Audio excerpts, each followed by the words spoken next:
¿Se acuerdan en qué página se quedaron de casualidad? Es la que dice demencia. A ver si vamos bajando. A ver, ahorita, permítame. Sí.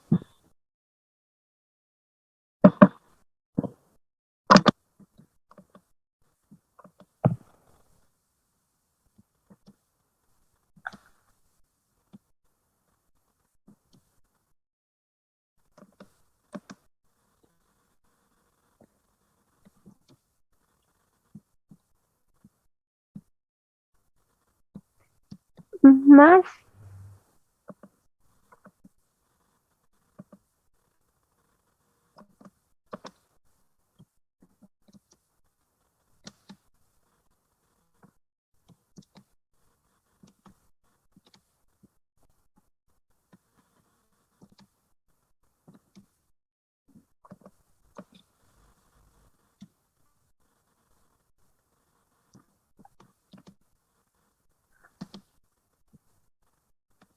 Ahí, Sí, en esa, doctor, gracias. de acuerdo. Adelante, por favor. Sí, bueno, recordando la última clase, estaba empezando con demencia, recordándoles que, bueno, la demencia no va a ser un trastorno que se va a presentar exclusivamente en la vejez, pero sí son frecuentes aquí y se dice que la prevalencia va a aumentar al doble cada 5 años después de los 65 años. Y en el país, bueno, sabemos que 8 de cada 100 mexicanos mayores de 60 años viven con demencia. Y bueno, solo para recordarles que tenemos diferentes tipos de demencia. Dentro de las más frecuentes o más estudiadas, tenemos la enfermedad de Alzheimer en una prevalencia del 55 al 60%, demencia vascular en un 15,20%, o la podemos tener también mixta. La siguiente, por favor, doctor. Entonces, uno de los principales objetivos antes de dar el tratamiento psicofarmacológico es identificar el tipo de demencia y en qué estadio clínico se encuentra, además de los recursos humanos y los materiales con los que el paciente puede contar. Pero de los que más bueno, los más estudiados tenemos los inhibidores de la acetilcolinesterasa y los NMDA. Dentro de los primeros está el donepezilo, el cual eleva los niveles de acetilcolina cerebral y mejora la memoria, el lenguaje, la orientación y las actividades básicas de la vida diaria. También tenemos la ribastigmina, que este es un subtipo de inhibidor de la acetilcolinesterasa selectivo y pseudoreversible. Entonces, igual está adecuado para los pacientes geriátricos. Y la galantamina, el cual en su modulación en su estructura bioquímica hace que mejore la transmisión colinérgica. Y dentro de los NMDA tenemos la memantadina, el cual es una alternativa para el tratamiento de la enfermedad del Alzheimer y de la demencia de origen vascular. Entonces, pues aquí ya nos sirve para dos tipos distintos. Y en casos de etiología mixta también. Este va a ayudar a la restauración de la transmisión neuronal glutamatérgica y además previene los efectos patológicos secundarios a los niveles elevados de glutamato en el espacio sináptico. También podemos destacar que en la demencia se pueden llegar a encontrar algunos síntomas neuropsiquiátricos, por los cuales hay que hacer bien el diagnóstico y ya si estos se están agregando, se pueden agregar más psicofármacos dependiendo de todas las patologías que el paciente presente. La siguiente, por favor, doctor. Bueno, ahora respecto a la depresión, este constituye el trastorno afectivo más frecuente dentro de la psicopatología geriátrica. Que la presenten va a disminuir la calidad de vida, además de que aumenta las enfermedades físicas y acorta la semivida. Se dice que es prevalente en mujeres, pero ahorita vamos a hablar un poquito más de eso. Y se calcula que entre el 10 y el 45% de las personas mayores de 65 años van a presentar en algún momento de su vida síntomas depresivos, además de que eh, el riesgo va a aumentar si se encuentra en una institución, pero ya dice que ya dentro de la institución al menos un 50% de los adultos mayores va a presentar algún estadio de depresión. Y bueno, antes de pasar a la siguiente, les acabo de enviar un archivo por el chat y bueno, los que puedan abrirlo estaría muy bien.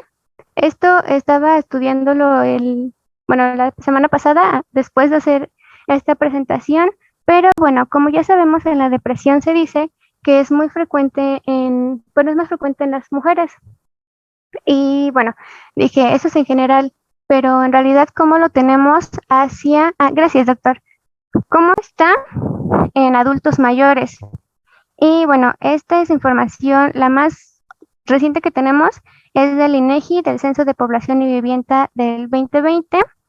Y bueno, me va a cargar en la página 4, doctor, por favor.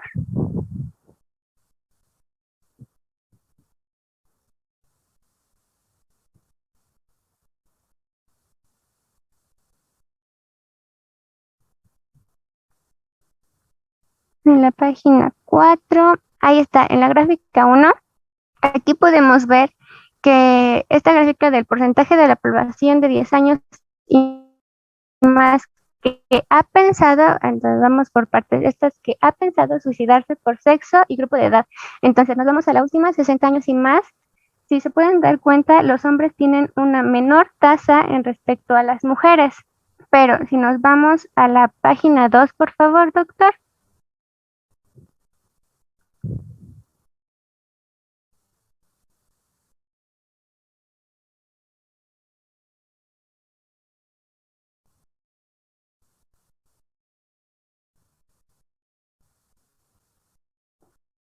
En la gráfica 2. Ajá, en esa. Gracias. Esa. Bueno, en esta gráfica de tasa de suicidio por sexo y grupo de edad, se puede ver que en todos los grupos, incluyendo los mayores de 60 años, son los hombres los que tienen la tasa de suicidio mayor, bueno, más alta en comparación con las mujeres. Entonces, esto ya es una reflexión para nosotros como personal de primer nivel, en la que, bueno, si las estadísticas de depresión se han dicho que son mayor, bueno, toda la bibliografía dice que es mayor en mujeres, pero realmente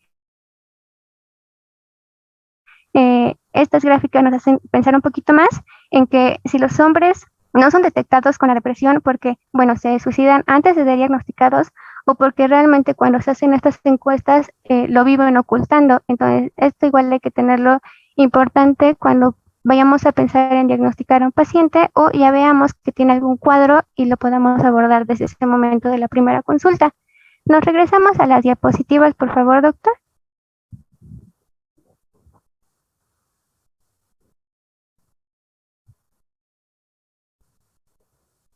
La siguiente, por favor.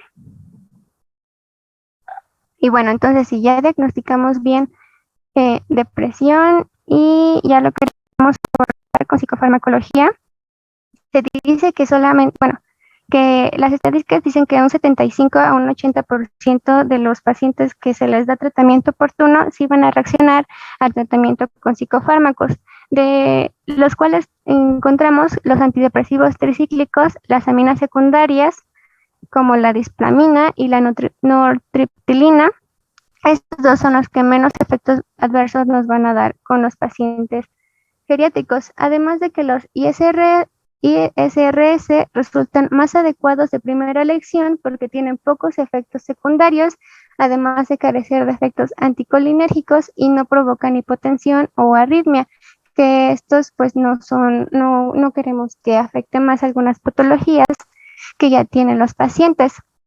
Y aquí los que se pueden, los que hay que evitar son la fluoxetina porque va a empeorar síntomas parkinsonianos. La siguiente, por favor, doctor. Bueno, respecto a la hipocondriasis, el rasgo central de la hipocondria cuando vemos a un paciente va a radicar en la preocupación y el miedo a tener o desarrollar alguna enfermedad grave a partir de una interpretación personal de síntomas somáticos. Entonces, esto va a ser vamos a escuchar los síntomas que el paciente va a empezar a referir. ¿Y a qué se debe esto?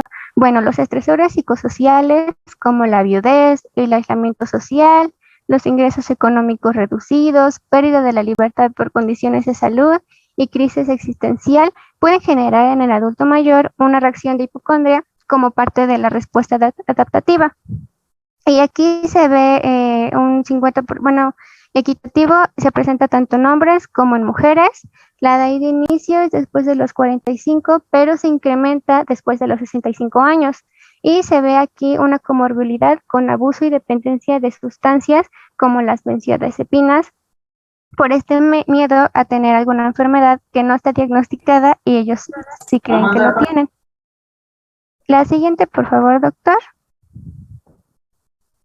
Bueno, esta también, como las enfermedades anteriores, el tratamiento radica también en la psicoterapia y la psicoeducación, que radica mucho en la empatía del médico, y más nosotros como médicos de primer nivel, de tener empatía con el valor de la hipocondria, darle valor a sus palabras, y ya cuando nosotros estemos seguros de diagnosticar esto, vamos a encontrar que su psicofarmacología está dirigida para los trastornos de ansiedad y depresión.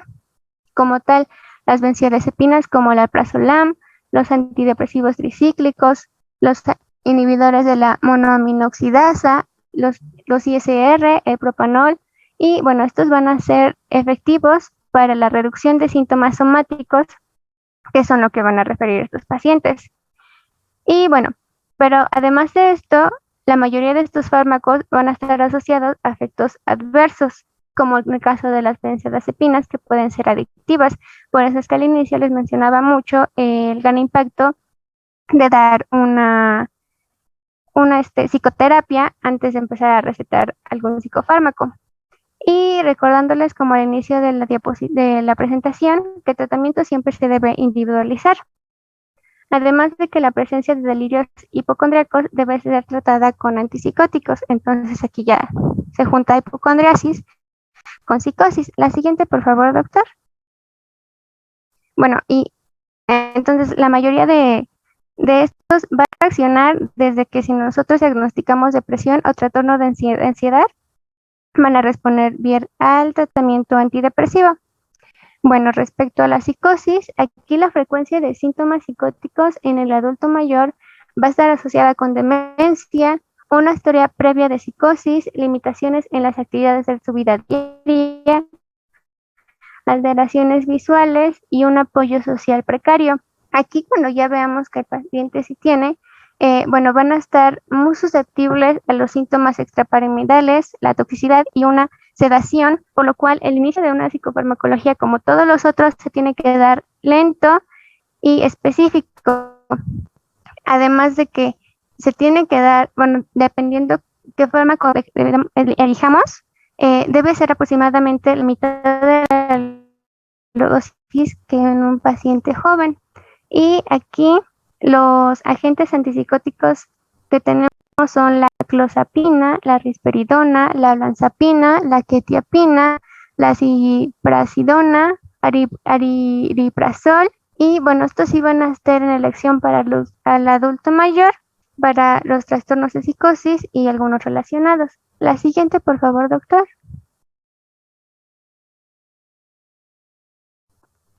Y por último, pero no menos importante, los trastornos del sueño, en el cual, pues como todos ya sabemos, en el adulto mayor aumenta el número de despertares y el sueño se hace más fraccionado, menos profundo. Aquí se dice que los que empiezan primero con trastornos del sueño son los hombres y posteriormente las mujeres. ¿Y a qué se debe esto? Pues porque hay un aumento de la fase 1 y una reducción de la fase 3 y 4, por lo cual aquí empiezan estos despertares más frecuentes, pero también se ve relacionado a pacientes que ya cuentan con historial de trastornos de ansiedad y de depresión. La siguiente, por favor, doctor. Y aquí, de la psicofarmacología, 1/3 de los hipnóticos se van a estar destinados a las personas mayores de 65 años. Y bueno, si se dan cuenta, son muchos fármacos para solamente esta población, que en realidad, en general, son del 15 al 15% del total de la población. Y hay que tomar en cuenta que el 70 al 75% son recetadas por un médico general y el resto muy posiblemente son automedicadas. Entonces, aún así, nosotros somos los responsables de la mayoría de las que se están recetando y recordándoles que las dosis deben ser individualizadas y por lo general se empieza desde una dosis mínima, que se dice que son dosis menores de un tercio o un medio, y hay que analizar la enfermedad somática que tiene concomitante porque pues no es rara la medicación, como ya lo vimos en la hipocondriasis, y aquí hay que hacer una buena historia clínica, pues si el paciente duerme una media de aproximadamente unas 6 horas diarias, no va a ser tan necesario dar medicación por trastorno de sueño. La siguiente, por favor, doctor. Pero sí, les vamos a dar, aquí se dice que se pueden dar las benzodiazepinas, el cual se tiene que seleccionar en te debe seleccionar dependiendo de las características del insomnio, además de que debe ser en tiempos limitados y como siempre con la mínima dosis efectiva para ellos. Tenemos el lorazepam de una semivida corta, menos de 24 horas, y bueno, como se metaboliza por el glucoroconjugación, esta no es afectada por la edad, entonces es relativamente segura. Además de que hay que recordarles que cuando queramos ya retirarla, no se debe suspender de forma brusca, así como lo empezamos a dar de forma lenta, se va retirando de forma lenta.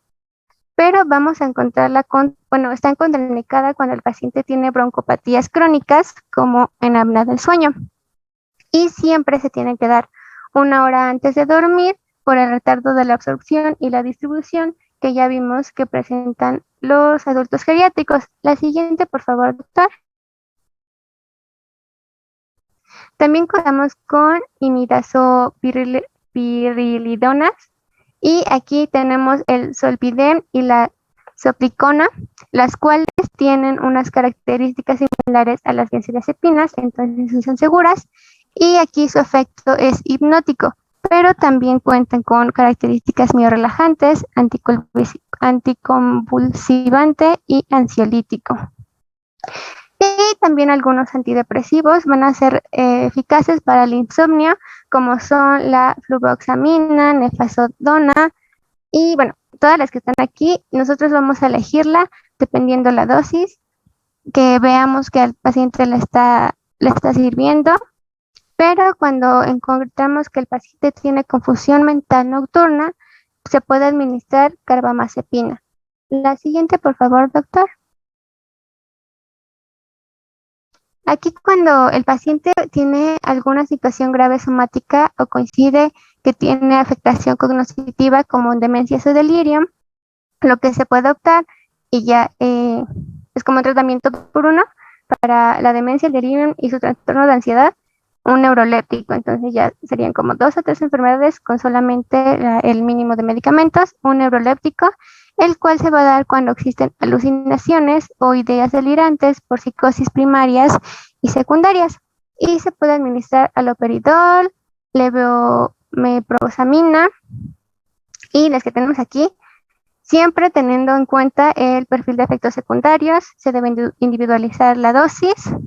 Y finalmente, la melatonina, la bibliografía nos refiere que es segura, es recomendable para el paciente que va a presentar algún viaje largo de horas, que ya saben que es para evitar el jet lag, ese cambio de horario brusco.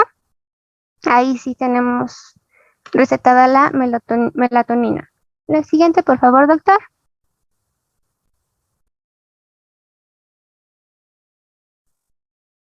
Bueno, buenas tardes compañeros, yo soy Merced Cuapanteca Reyes y voy a hablarles, continuando con el tema, sobre el medicamento como un bien social y bueno, un poco más posteriormente sobre el medicamento placebo.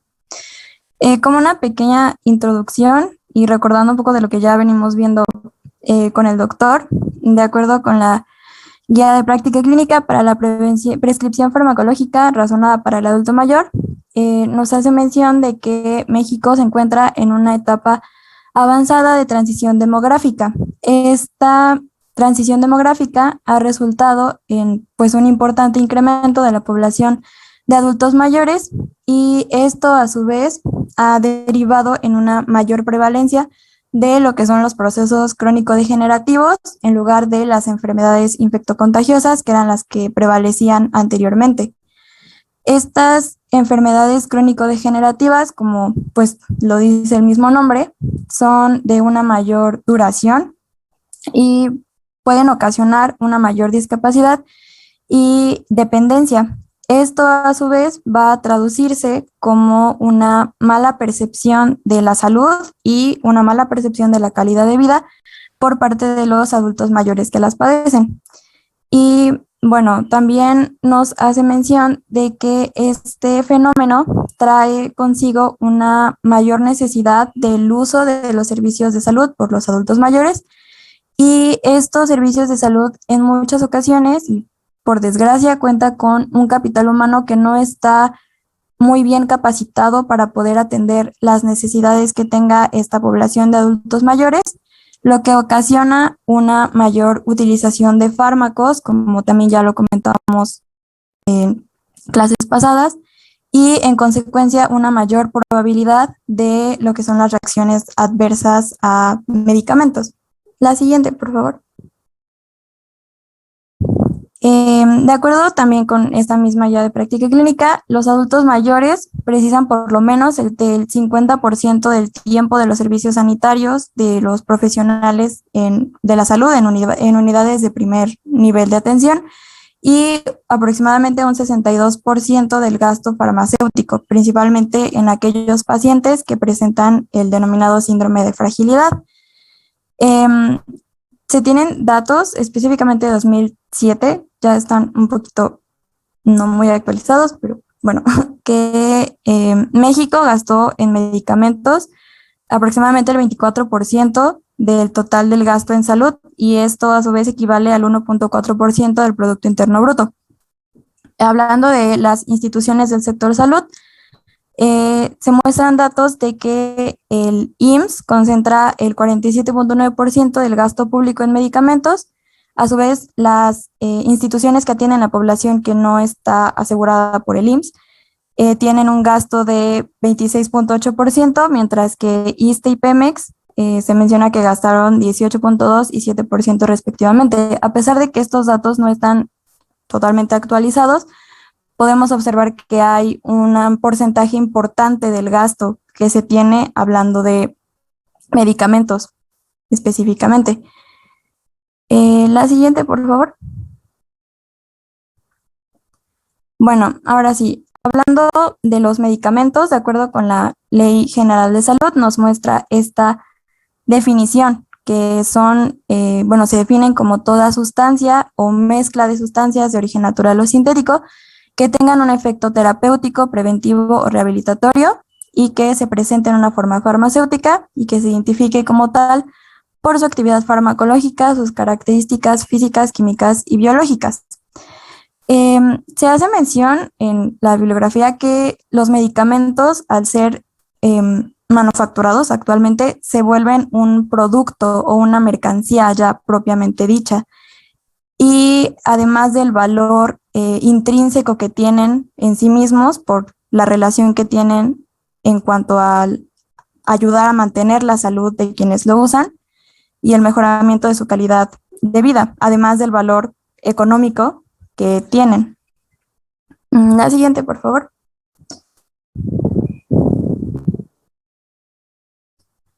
Bueno, en relación a lo anterior, en realidad los medicamentos, no, a pesar de ser una mercancía, no pueden considerarse como una mercancía común, porque como lo mencionaba, su valor intrínseco está ligado directamente a mejorar la salud y ese mejoramiento de la salud debería considerarse como un derecho no negociable. En este contexto se hace mención de que los medicamentos son un bien social y esencial y su obtención no debería estar relacionada de forma absoluta a leyes, por ejemplo, como las leyes del mercado, sino que debería estar sujeta a sistemas y coberturas especiales que en teoría deberían corregir las deficiencias que pueden existir en cuanto al acceso que se tengan a estos medicamentos y además deberían permitir a la población alcanzar los beneficios que tengan su uso. Y por estas razones es de gran importancia en diversos ámbitos que la sociedad en su conjunto deba entender la importancia que tengan los medicamentos y deben actuar de forma responsable desde cada ámbito de acción. Y en este punto entra el uso racional de los medicamentos. Y al hacer uso racional de los medicamentos, se propicie un funcionamiento óptimo o un mejor funcionamiento de los sistemas de salud. La siguiente, por favor.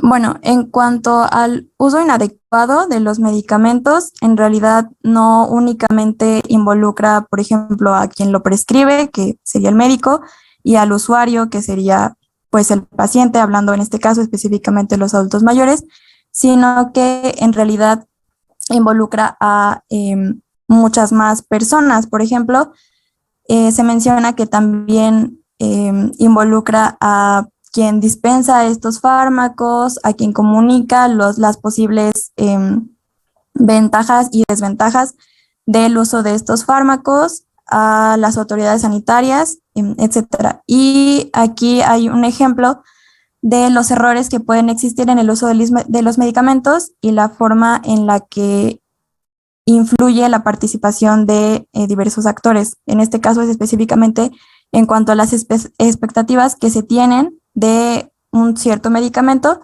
que muchas veces pueden no coincidir con la realidad del mismo. En este caso podemos tener como un primer punto que las expectativas que se tengan de un cierto fármaco no siempre están completamente bien demostrados o solo se infirieron a partir de algunos resultados que se tuvieron, pero que en realidad no son del todo seguros.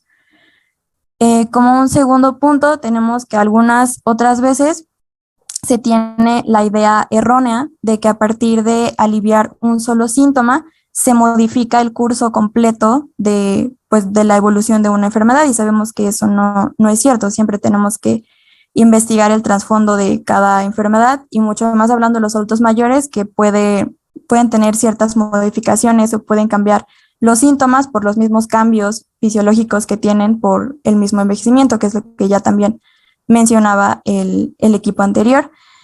Y como un tercer punto, en el caso de este ejemplo, que no se considere la relación entre el beneficio que tenga el empleo de un cierto medicamento y el riesgo que se asocia al uso del mismo. La siguiente, por favor.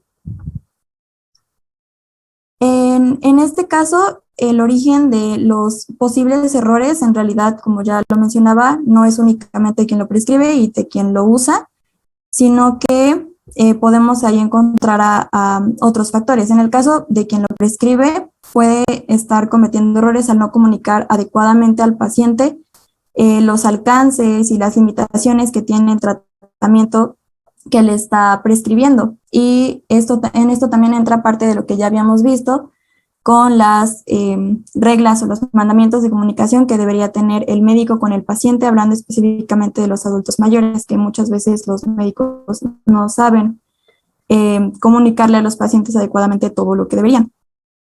También tenemos como otro actor quien lo promociona, ya que estas a veces hacen énfasis en aspectos que no están bien demostrados del medicamento o no hacen énfasis en los posibles efectos adversos que pueda tener en el paciente.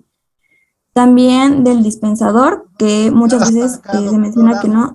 Sí. Ya estamos sobre el tiempo, continuamos el miércoles, recuerden mañana el examen. Sí, doctor. Compartir pantalla.